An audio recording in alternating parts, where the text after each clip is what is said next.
slave trading is condemned in both the Old Testament and the New Testament, and it's punishable by death in the Old Testament.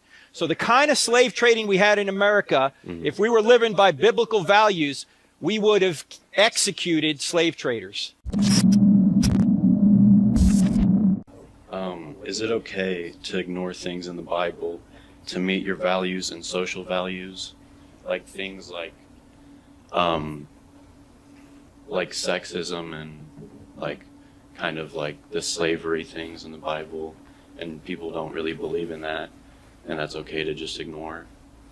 Is that okay? It depends on what you mean. Well, slavery is a question that we can take a look at, because that's an issue that comes up quite a bit, because slavery, hang on a second, that ain't right. Slavery in the Bible is an issue that comes up quite a bit. So let's just spend a minute talking about. First of all, Old Testament slavery was not race-based forced servitude like we think about slavery in the United States 150 years ago.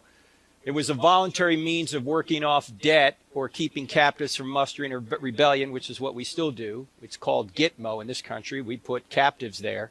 So the kind of slavery that we're thinking about when we read the Bible is not the kind of slavery that was in the Old Testament. This was called indentured servitude, and it actually benefited the servant.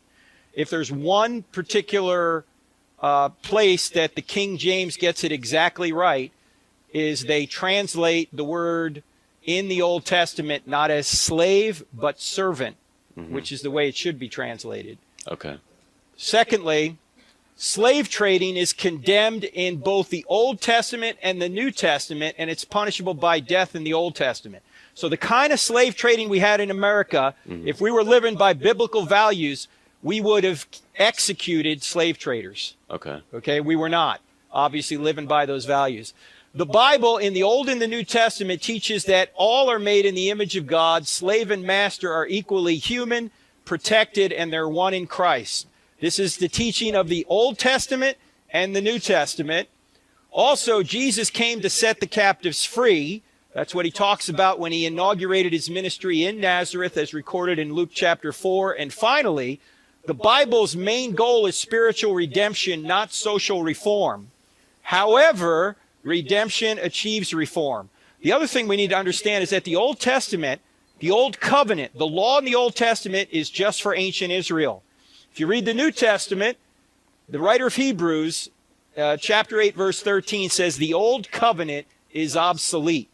The problem is a lot of Christians and even non-Christians look at the Old Testament and think it's somehow applicable to us today.